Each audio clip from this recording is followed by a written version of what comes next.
नमस्कार, रीवा 24 के ताज़ा तरीन अंक के साथ मैं शैलेंद्र। सबसे पहले प्रमुख खबरें। रीवा ज़िले में वर्तमान में हुई बारिश से करीब 2 लाख क्विंटल से ज़्यादा की धान भीग कर बर्बाद। बहुचर्चित चौरी ग्राम पंचायत घोटाले में 7 लोगों के विरुद्ध 43 लाख रुपए की वसूली के हुए आदेश।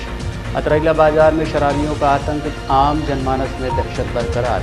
और सिटी कोतवाली थाना अंतर्गत हैवेल्स कंपनी के नकली तार बेचने के आरोप में 2 दुकानों पर की गई छापामार कार्रवाई। इन खबरों सहित अन्य खबरें विस्तार से। रीवा जिले में वर्तमान समय में हुई बारिश से करीब 2 लाख क्विंटल से ज़्यादा की धान भीग कर बर्बाद हो गई है, लेकिन जिला उपार्जन समितियों ने इस बाबत कोई व्यवस्था नहीं बनाई है। रीवा जिले में पिछले 3 दिनों से रुक रुक कर हो रही बारिश से जिले में लगभग 2 लाख क्विंटल से ज़्यादा की धान बारिश के पानी में भीग गई है, लेकिन जिन खरीदी केंद्रों में खुला आसमान के नीचे या मैदान में धान की खरीदी की जा रही थी, वहां की आधी से ज़्यादा धान बारिश के पानी में भीग गई है। जिला उपार्जन समितियों ने समिति प्रबंधक और खरीदी केंद्र प्रभारियों को धान को बारिश से बचने की व्यवस्था करने के न सिर्फ निर्देश दिए थे, बल्कि पत्र भी जारी किया था, लेकिन इसके बावजूद समिति प्रबंधकों ने इसमें लापरवाही दिखाई और धान को बारिश से बचने की व्यवस्था नहीं की है। हम आपको गुड़ विधानसभा के बंजारी धान खरीदी केंद्र का मामला दिखा रहे हैं, जहां खुले में धान पड़ी है और समिति प्रबंधक गोलमोल जवाब देते दिखाई दे रहे हैं। पवन कुमार पटेल। कौन सी खरीदी केंद्र है ये? ये बंजारी स्वयं सहायता रामनगर हनुमान स्वयं सहायता समिति बंजारी। जिस तरह से देखा गया है खुले में अनाज रखा गया, आपसे धान खरीदी, आप किसान हैं, बिल्कुल। किस तरह से आपको आप सुविधा दिख रही है? हाँ, ये पहली बात तो अगर हम बोले तो ये सरकार की समस्या है, क्योंकि सरकार अगर जब ये अलॉट करती है तो ये उसको देखना चाहिए कि जहाँ हम अलॉट कर रहे हैं तो वहाँ व्यवस्था है ढकने की है कि नहीं है, कि ऐसे अलॉट कर देती है। तो पहली बात तो सरकार की समस्या। दूसरी बात, अभी जो स्ट्राइक हुआ तो उसमें अभी परिवहन की समस्या आई, इसलिए अभी डिले हुआ 4-5 दिन, नहीं तो अनाज यहाँ उठ जाता था, उस वजह से भी है। और तीसरी बात, अगर बारिश की समस्या देखा जाए तो बारिश की समस्या के लिए हमने जितना इंतजाम किया है, हमारे पास अभी पन्नी आई है 2 बंडल अभी हमने मंगवाया है, और पहले भी थे हमारे पास, तो पूरा ढकने के लिए हमारे पास लगा। लेकिन अब अगर प्राकृतिक आपदाओं की अगर बारिश की अगर बात करिए तो फिर उसमें सबसे बड़ी समस्या सरकार की है। सरकार को अलॉट नहीं करना चाहिए। ऐसी सोसाइटी ने खरीदा, किसानों ने नहीं खरीदा है। किसान अपनी पन्नी लेके आते हैं अपनी गाड़ी अपनी ढकने के लिए, लेकिन जब यहाँ बिकने के बाद जब उनका उधर हो जाता है पूरा, तो वो करने के बाद पूरी समिति की जिम्मेदारी है। तो समिति पूरी अपनी जिम्मेदारी से पन्नी लेके आया है, किसान अपना गाड़ी में तो ग्राउंड में दिख ही रहा ना, इसमें अब जानकारी क्या बात है। उसके बाद भी आप अपने अनाज यहाँ अरे तो हम तो लेके आएंगे ना, सरकार अलॉट की है, सरकार अगर ना करती तो हम ना लेके आते। गलती तो सरकार की है ना। अगर सरकार करेगी वो तो रोड में करेगी, तो हम हाईवे में कराएंगे, हमें क्या है, हम तो आ रहे हैं, सरकार ना करे बात खत्म, हम नहीं लेके आएंगे। सरकार हमें बोल दे कि आप रीवा लेके जाओ, गल्ला मंडी ले, हम वहाँ लेके जाएंगे। पर यह है कि ये समस्या यहाँ सरकार की है। मेरा यही है कि सरकार अगर ऐसे समिति केंद्र अलॉट कर रही है तो पहले उसका जांच होना चाहिए, जांच होने के बाद सारी सुविधाएं हों अगर वहाँ पे, तो फिर सरकार को स्वीकृति देनी चाहिए कि हाँ समिति दोषी तो है देखिए, लेकिन सरकार सबसे पहले है। और सरकार के उसमें जो अब यहाँ मुझे नहीं पता कि जिला का अगर देखा जाए तो कलेक्टर के उसमें रहता है, तो क्या है उनका मुआयना क्या किया उन्होंने नहीं पता मुझे, लेकिन पहले तो सरकार की जिम्मेदारी, इसके बाद समिति के जो प्रबंधक है उनकी तो ठीक है, उनके बाद उनकी है, पर पहले तो मालिक की सरकार है। सरकार जब अलॉट करती है तो उसको बहुत ज़रूरी है कि वहाँ की व्यवस्थाओं को देखना, और परिवहन होता ही है, लेकिन सबसे पहले बहुत ज़रूरी है कि वहाँ है। अब बारिश में देखिए हमारी तरफ से जितनी कोशिश है, हमने जितना प्रयास किया, हमारे पास सब कुछ ढकने के लिए हमने सारी व्यवस्थाएं की हैं।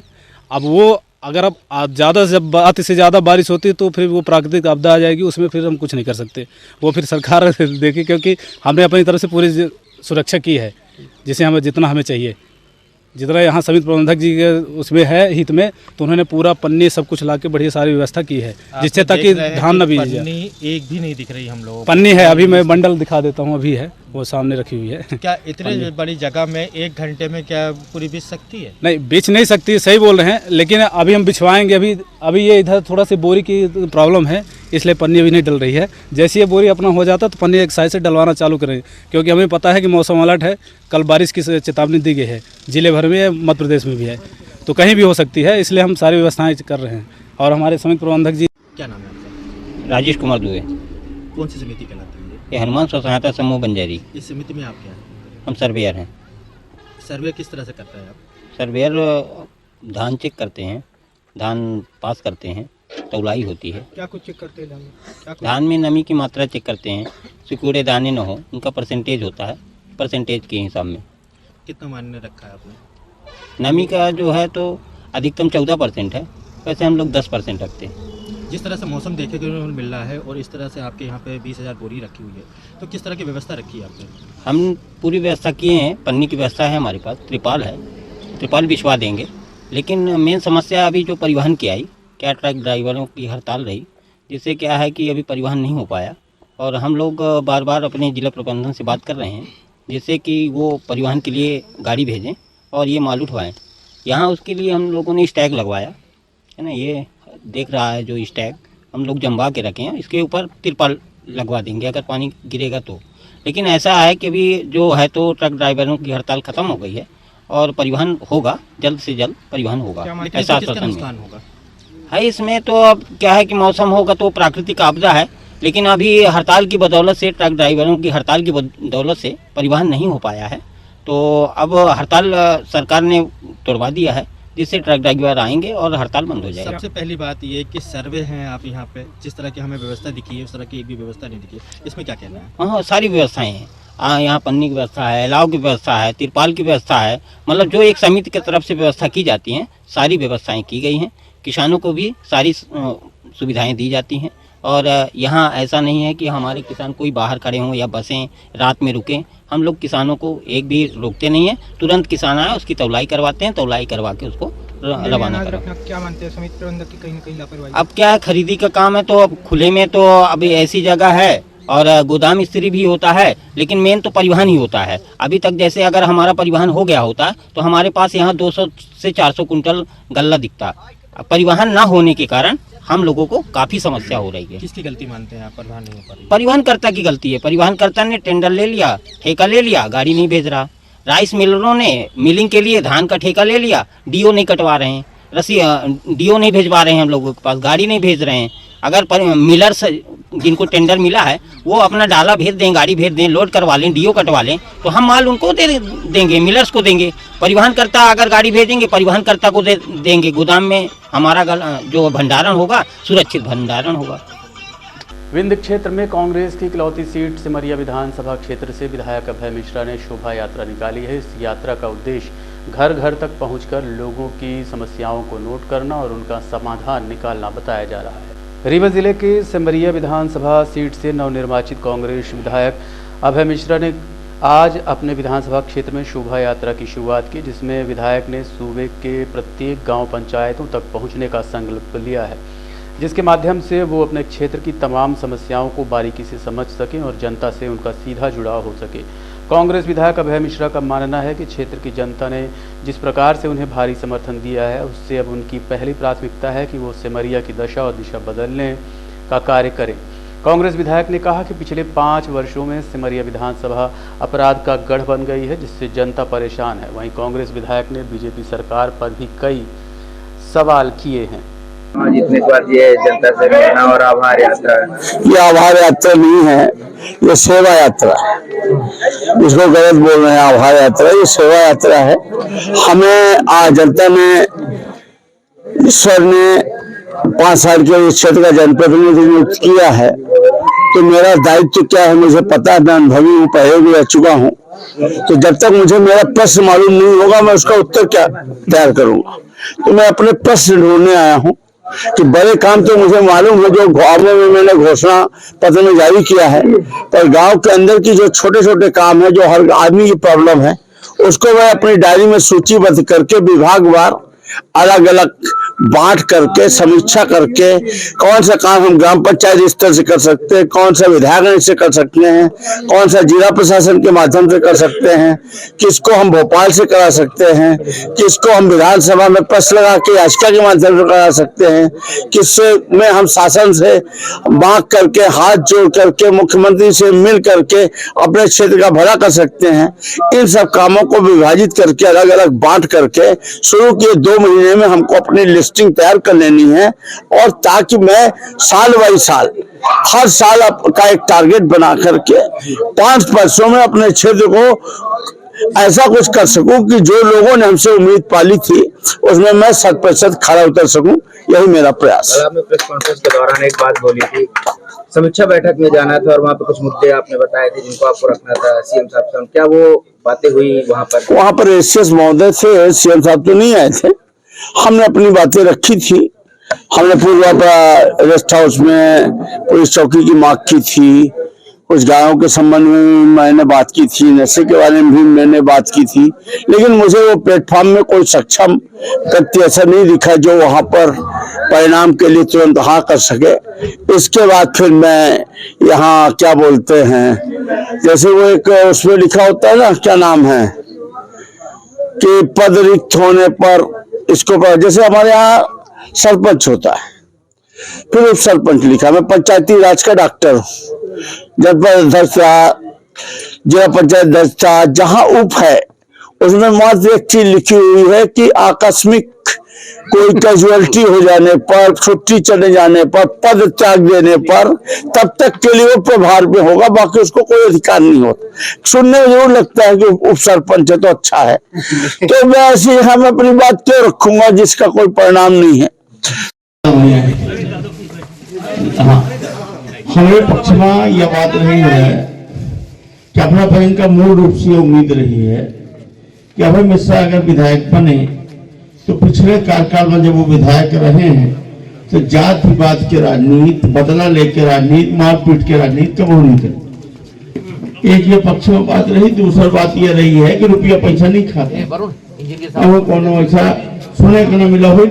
रीवा जिले के बहुचर्चित चौरी ग्राम पंचायत घोटाले में 7 लोगों के विरुद्ध 43 लाख रुपए की वसूली के आदेश हुए हैं। वहीं जनपद सीईओ और गंगेय सहायक लेखाधिकारी एक बार फिर बच गए। मध्य प्रदेश की ग्राम पंचायतों में भ्रष्टाचार अपने चरम पर है। शासन द्वारा ग्रामीण विकास के लिए दी जाने वाली राशि का किस कदर बंदरबाट किया जा रहा है, इसका ताज़ा उदाहरण रीवा जिले के गंगेय जनपद पंचायत ग्राम चौरी के में हुई जांच और उसके बाद की गई कार्रवाई से पता चलता है। दरअसल रीवा की गंगेय जनपद पहले से ही भ्रष्टाचार का केंद्र बिंदु रहा है, जहां लगभग 38 ग्राम पंचायतों में हुए व्यापक स्तर के कराधान घोटाले का जिन अभी भूतल के अंदर नहीं गया है और आए दिन भ्रष्टाचार की नई इबारतें सामने आ रही हैं। ताज़ा मामले में जिला पंचायत सीईओ संजय सौरभ सोनवड़े के द्वारा मध्य प्रदेश पंचायत राज एवं ग्राम पंचायत स्वराज अधिनियम 1993-94 की धारा 89 की सुनवाई के बाद दिनांक 20 दिसंबर 2023 को एक अंतिम नोटिस क्रमांक 7820 जारी किया गया, जिसमें तत्कालीन सरपंच सहित संलिप्त 7 शासकीय कर्मचारियों और इंजीनियरों को दोषी पाया गया। इनके विरुद्ध 43,50,046 रुपये की 7 दिवस के भीतर वसूली राशि भरे जाने के आदेश जारी किए गए हैं। के दौरान इसमें सबको जो सरपंच सचिव, तत्कालीन जो ग्राम रोजगार सहायक, उपयंत्री सहायक यंत्री, सीईओ जनपद, सहायक लेखाधिकारी, इन सबको उसमें अवसर दिया गया। और अभी हाल ही में एक आदेश पारित हुआ है, फाइनल आदेश पारित हुआ है, मतलब एक जिसे धारा 89 का फाइनल आदेश आप बोल सकते हैं। उसमें 43 लाख रुपए की इनकी वसूली बनाई गई है। लगभग दर्जन भर ऐसे काम हैं जिनमें गबन किया गया है, पैसे आहरित कर लिए गए लेकिन मौके पर काम नहीं पाए गए। इसमें सरपंच, सचिव, ग्राम रोजगार सहायक, उपयंत्री सहायक यंत्री के विरुद्ध वसूली बनाई गई है। सबसे बड़ी बात इसमें यह है कि इसमें जो जांच एजेंसी है उसके द्वारा सहायक लेखाधिकारी जो फर्स्ट सिग्नेटरी होते हैं मनरेगा के कार्यों के, और सीईओ जनपद जो कि सेकंड सिग्नेचरी होते हैं, उस समय सीईओ जनपद प्रमोद कुमार ओझा थे, इनको भी इसमें दोषी बताया गया था। लेकिन धारा 89 की सुनवाई के दौरान इन 2 लोगों का नाम इसमें से हटा दिया गया है, जो चिंताजनक है और दुर्भाग्यपूर्ण भी है, क्योंकि ऐसे जो अधिकारी हैं, जो वरिष्ठ अधिकारी हैं, जो फर्स्ट सिग्नेचरी हैं और सेकंड सिग्नेचरी हैं, पैसा निकालने में, विड्रॉल में इनका महत्वपूर्ण योगदान रहता है, उनका रोल इसमें सुनिश्चित किया जाना था और उनके ऊपर भी कार्रवाई की जानी थी। तो इसके अतिरिक्त बाकी 43 लाख की वसूली बनी हुई है, जो कि एक लंबे अरसे के बाद 4-5 इन्होंने हाई कोर्ट में पिटीशन भी लगाया था इन जांचों के विरुद्ध, इन कार्यवाही के विरुद्ध, लेकिन कहीं से कोई इनको राहत नहीं मिली है। और ये धारा 89 की जो कार्रवाई हुई है, इसके बाद धारा 92 की यदि पैसे नहीं भरते हैं तो इनके विरुद्ध FIR और साथ में अन्य जो भी प्रक्रियाएं होती हैं इसके विरुद्ध धारा 92 की कार्यवाही हो। अतरैला थाना स्थित बाजार में शराबियों के आतंक से लोग काफ़ी परेशान और भयभीत हैं। शाम होते ही नशे में धुत शराबी राह चलते लोगों के साथ न सिर्फ बदतमीजी करते हैं बल्कि उन्हें भद्दी भद्दी गालियां भी देते हैं। समाज सेवी व रिटायर कर्मचारी ने बताया कि अतरैला पुलिस से शिकायत करने का भी कोई लाभ नहीं है। थाने पर शिकायत करने के बाद थाना पुलिस 100 नंबर पर शिकायत करने को कहती है और 100 डायल पर शिकायत करने पर पुलिस तो आती ज़रूर है, लेकिन शराबियों के विरुद्ध कोई कार्रवाई नहीं करती। अलबत्ता उन्हें ले जाकर थोड़ी दूर पर छोड़ देती है। फिर वहां से लौटने पर वो शिकायतकर्ता के दरवाजे पर पहुंचकर अनाप शनाप बकने लगते हैं। शराबियों के उपद्रव से पूरे अतरैला बाजार का माहौल खराब हो चुका है। यही नहीं, नशे में धुत शराबी किसी शरीफ के दरवाजे पर पहुंचकर उसके साथ अभद्र व्यवहार करते हैं। शराबियों के आतंक से लोगों का राह चलना, विशेषकर महिलाओं का घर से बाहर निकलना कठिन हो गया है। अतरैला पुलिस का मौन रहना इनके कार्यशैली पर प्रश्न चिन्ह खड़ा करता है। पुलिस और ठेकेदार की सेटिंग, देशभक्ति जनसेवा का नारा लगाने वाली पुलिस खुलेआम शराब पीने वालों और नशेड़ियों पर अंकुश लगाने में नाकाम साबित हो रही है। सिटी कोतवाली थाना अंतर्गत हैवेल्स कंपनी के नकली तार बेचने के आरोप में 2 दुकानों पर कार्रवाई की गई। हैवेल्स कंपनी के सिटी मैनेजर संतोष कुमार सिंह द्वारा सिटी कोतवाली थाने में शिकायत दर्ज कराई गई कि रीवा में कुछ दुकानों में हैवेल्स कंपनी के नाम पर नकली तार बेचे जा रहे हैं, जिसकी निशानदेही के बाद पुलिस ने कार्रवाई करते हुए साई इलेक्ट्रिकल्स और सनी इलेक्ट्रिकल्स में छापामार कार्रवाई की, जहां से तार संबंधित सही कागजात न मिलने पर उन्हें जब्त कर लिया गया। पुलिस ने बताया कि कंपनी द्वारा प्राप्त शिकायत के आधार पर यह कार्रवाई की गई है, जो आगे भी जारी रहेगी। साथ ही न्यायालय द्वारा निर्धारित मापदंडों के आधार पर जो भी सजा होगी वो दिलाई जाएगी। हाँ, आज अभी हैवेल्स कंपनी की ओर से डिप्टी मैनेजर रीवा रीजन के संतोष कुमार सिंह द्वारा शिकायत प्राप्त हुई थी कि यहाँ पे कुछ दुकानदार नकली हैवेल्स का तार बेच रहे हैं। ये सूचना की तस्दीक एवं कार्यवाही हेतु टीम के साथ दबिश दी गई थी, जिसमें साई इलेक्ट्रिकल्स और सनी इलेक्ट्रिकल्स में नकली जो तार होते हैं हैवेल्स के, उनके होने की पुष्टि हुई। वहाँ से कोई कागजात नहीं पाया गया, तो तार जब्त किया गया है और कॉपीराइट एक्ट के तहत मामला पंजीबद्ध किया गया है। सर, इसमें जो आरोपी बनाए गए हैं उनके मतलब कुछ कार्रवाई भी होगी या फिर छोड़ दिया गया अभी? देखिए, ये तो जैसे कि न्यायालय से जो निर्धारित है उसी के तहत वैधानिक कार्यवाही की गई, अपराध पंजीबद्ध किया गया है और न्यायालय उपस्थित होने हेतु नोटिस दिया गया है। जो कंपनी शिकायत कर रही थी, इसके अलावा और कहीं कार्रवाई होने की संभावना? देखिए, जो कंपनी के द्वारा जो जहाँ पे शिकायत की जाएगी और ऐसे संज्ञान में आते हैं तो बिल्कुल उसमें वैधानिक कार्यवाही की जाएगी।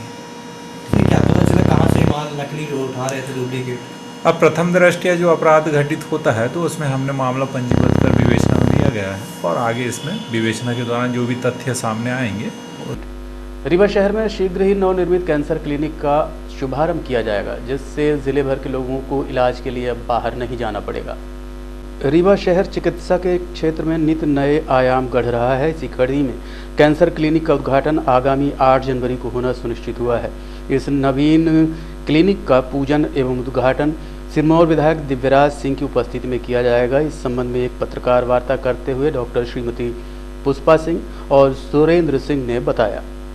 हम हाँ, ओपनिंग कल 12:30 बजे युवराज दिव्यराज सिंह भैया से बात हुई है, तो हो सकता है जी हाँ, हो सकता है वो पधारेंगे। कैंसर के अलावा कौन से यहाँ इलाज? जी, कैंसर के अलावा मेरी वाइफ हैं, गायनेकोलॉजिस्ट हैं, तो वो महिला रोग का भी पूरा। सिंह हूँ, स्त्री एवं प्रसूति रोग विशेषज्ञ हूँ। यहाँ पे मेरे द्वारा एक तो जितना प्रसूति से रिलेटेड जो भी महिलाएं गर्भवती होती हैं उनका इलाज होगा, और प्रसूति रोग जो भी महिलाएं हैं जो माहवारी या जैसे कि अभी हम सर कैंसर सर्जन हैं, तो हाँ, मेरा काम होगा कि मैं महिलाओं को पहले से जागरूक करूं कि वो सही समय पे पैप्समियर स्क्रीनिंग ऐसी जांच कराएं कि अगर उनके बच्चेदानी के मुख का कोई कैंसर या बच्चेदानी का कैंसर होता है तो हम उसको अर्ली स्टेज पे होने से पहले ही पहचान लें कि भैया इनको आगे जाके ये क्योंकि 10 साल का गैप पीरियड होता है पूरा, तो हम उनको पहले से जागरूकता फैलाएं, सही समय पे बीमारी को पकड़ें और सही समय पे उनका इलाज करें। तो सर के साथ मिलके महिलाओं में होने वाले कैंसर के प्रति जागरूकता और इलाज बढ़ाने की पूरी मैं कोशिश करूँ। बेसिकली मैं ये बताना चाहता हूँ कि कैंसर का इलाज संभव है यदि अब आजकल काफ़ी सारी सुविधाएं आ गई हैं अपने पास, काफ़ी सारे सिटी स्कैन, MRI, है ना। पुराने टाइम में होता था कि आपको जानकारी लग ही नहीं पाती थी, पेशेंट की डेथ हो गई आपको पता ही नहीं चल पाता था कि मरीज किस बीमारी से उसकी मौत हो गई। लेकिन आजकल बहुत सारे माध्यम हैं, तो हम अर्ली स्टेज में ही कैंसर को पकड़ पा रहे हैं, शुरुआती अवस्था में, जिससे आसानी पूर्वक उसका इलाज किया जा सकता है। और 5 साल 10 साल अलग अलग कैंसर का उसका सर्वाइवल अच्छा है। और बेसिकली मेरे यहाँ आने का कारण मैं देख रहा हूँ कि जैसे कि प्रतिभा पलायन अपन सुनते हैं ना, कि यहाँ आज देखेंगे कभी कोई BHU जा रहा है, कोई कानपुर जा रहा है, कोई आपका नागपुर जा रहा है, और वहाँ पे भी आपको सही इलाज मिल पा रहा है नहीं मिल पा रहा है आप कह नहीं सकते हैं, समझ रहे हैं। यहाँ भी सबका कट बना हुआ है, एक मरीज यहाँ से जाता है कहीं भी तो उसका 20% 30% यहाँ से लोगों को मिलता है, समझ रहे हैं। वहाँ भी जाके उसका कितना इलाज सही हो रहा है कोई कह नहीं सकता है, क्योंकि वहाँ पे भी वो बहुत सारी लॉबी ऐसी रहती है कि आपका स्टेज 4 है फिर भी हम बोल रहे हैं कि हम ये करेंगे, ऐसा वैसा। सही तरीके का इलाज मिल भी रहा है कि नहीं मिल रहा है, समझ रहे हैं। तो ये भी एक प्रॉब्लम है। तो मेरा आने का, मेरा होम टाउन है, मेरा खुद का शहर है, मैं यहीं सरस्वती शिशु मंदिर से ही पढ़ा हूँ। तो मेरा बेसिक पर्पज ये है कम से कम अपने शहर के लोगों को कम से कम, ठीक है इलाज तो हम देंगे ही, कम से कम सही जानकारी देंगे, कैम्प के जरिए, इन सब के जरिए जानकारी, जिसको भी जानकारी चाहिए उसका हम कोई ऐसा नहीं कि हम कोई फीस लेके, जो कोई यदि जानकारी चाहिए वो आके हमसे मिल सकता है, बात कर सकता है, उसकी कोई ऐसी फीस वगैरह नहीं होगी। जिसको जानकारी चाहिए हम उसको साधारण जानकारी देंगे कैसा है ना। बेसिक यहाँ सेवाएं मिलने लगेंगी। सेवाएं देखिए हम ऑलरेडी चालू कर चुके हैं। मैं पहले भी ऑपरेशन किया था, कल भी मैंने एक ऑपरेशन किया है इंडिया में, 5 घंटे की सर्जरी चली थी, पेशेंट अभी ठीक है एकदम, है ना। अभी यहाँ क्या क्या सुविधा लोगों को मिल रही है? यहाँ पे देखिए, यहाँ बेसिक तो हम पेशेंट को यहाँ पे देखिए OPD है, मतलब आउट पेशेंट डिपार्टमेंट टाइप का है ना। यहाँ तो हम पेशेंट को एग्जामिन करेंगे, देखेंगे क्लिनिकली, है ना, कि कैंसर की क्या अवस्था है, किस स्टेज में है, उस हिसाब से पेशेंट फिर उसमें वर्कअप होता है, उसमें जांच की जाती है, उसमें बायोप्सी वगैरह हम ले पाएंगे, यहाँ पे हमारे पास है। किसी भी कैंसर का पता करने के लिए आपको उसका टुकड़ा निकालना पड़ता है, उसको बायोप्सी बोलते हैं। तो वो हमारे पास व्यवस्था है, वो हम लेंगे, तो बायोप्सी वगैरह हम करेंगे। लेकिन फाइनल जो ऑपरेशन वगैरह है, तो देखिए अभी अपने यहाँ कोई कैंसर की सीट नहीं है मेडिकल कॉलेज में, तो कहीं ना कहीं अब हमको कहीं ना कहीं तो ऑपरेशन करना पड़ेगा, है ना। अभी हमारे पास ऐसी पैसे की व्यवस्था तो है नहीं कि हम सीधे हॉस्पिटल डाल दें, है ना। कौन कौन से कैंसर कैंसर देखिए सारे, ऐसा कोई सारे कैंसर हैं। तो अपने यहाँ सबसे ज़्यादा जो है, इवन पूरे भारत में और पूरे विश्व में सबसे कॉमन कैंसर है ब्रेस्ट कैंसर, है ना।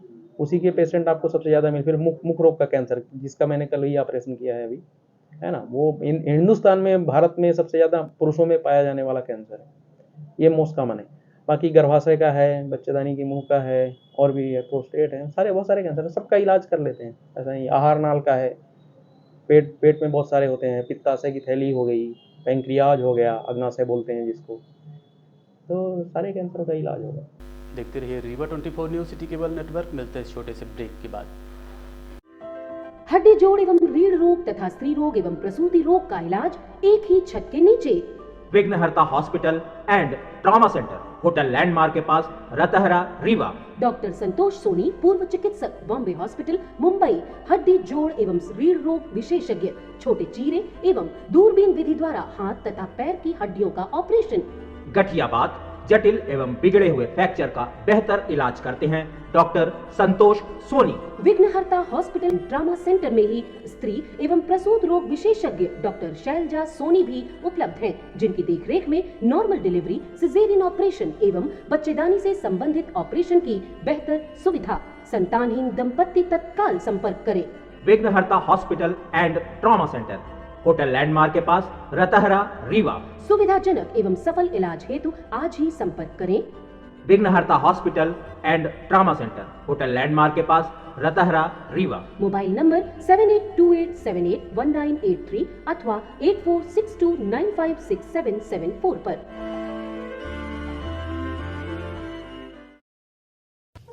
अब आपके शहर रीवा में पुष्पांजलि ग्रीन्स मैरिज गार्डन की हुई शुरुआत। शादी, बर्थडे पार्टी सहित अन्य कार्यक्रमों के लिए सर्व सुविधाओं के साथ आप सभी के लिए सस्ता एवं उचित दाम पर उपलब्ध है। 2 एकड़ से अधिक एरिया में बने मैरिज गार्डन में CCTV कैमरे एवं बेहतरीन पार्किंग व्यवस्था के साथ में 6 कमरे, अटैच बाथरूम, उत्तम हॉल की व्यवस्था, इतना ही 4500 वर्ग फीट में निर्मित मैरिज हॉल सभी व्यवस्थाओं के साथ उपलब्ध है। पुष्पांजलि ग्रीन्स मैरिज गार्डन, बदराव से शिल्पी ग्रीन्स के बगल में, गुड़ रोड, रीवा। हर वर्ष की भांति इस वर्ष भी रॉयल राजपूत संगठन द्वारा नशा मुक्ति अभियान को लेकर जन चेतना रैली निकाली गई। रॉयल राजपूत संगठन द्वारा नशा मुक्ति को लेकर विवेकानंद पार्क से जन चेतना रैली निकाली गई। ये रैली विवेकानंद पार्क से चलकर शिल्पी प्लाजा होते हुए मृगनयनी चौराहा से होकर अमहिया मार्ग से निकलकर सिरमौर चौराहा एवं वापस कॉलेज चौराहे आकर मानस भवन में जाकर संपन्न हुई। जिस प्रकार से युवा नशे की ओर आकर्षित हो रहे हैं, उससे बचने के लिए रॉयल राजपूत संगठन के द्वारा ये नशा मुक्ति रैली का आयोजन किया गया।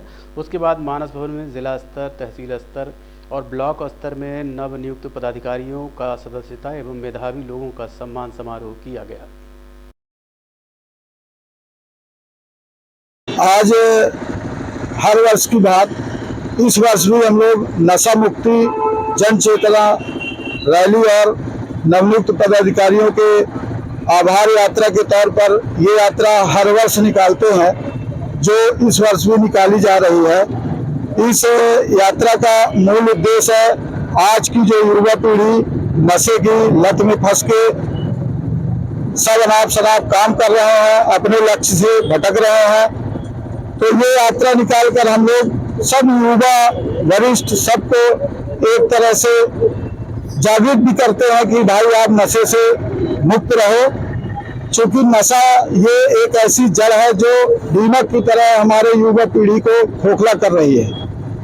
आज का ये आयोजन हमारा पूरे शहर में यात्रा निकालते हुए और मानस भवन में इसकी समाप्ति की जाएगी, जहां पे मेधावी छात्रों को पुरस्कृत किया जाएगा, नवनियुक्त पदाधिकारियों को उनका जो नियुक्ति प्रमाण पत्र है वो दिया जाएगा।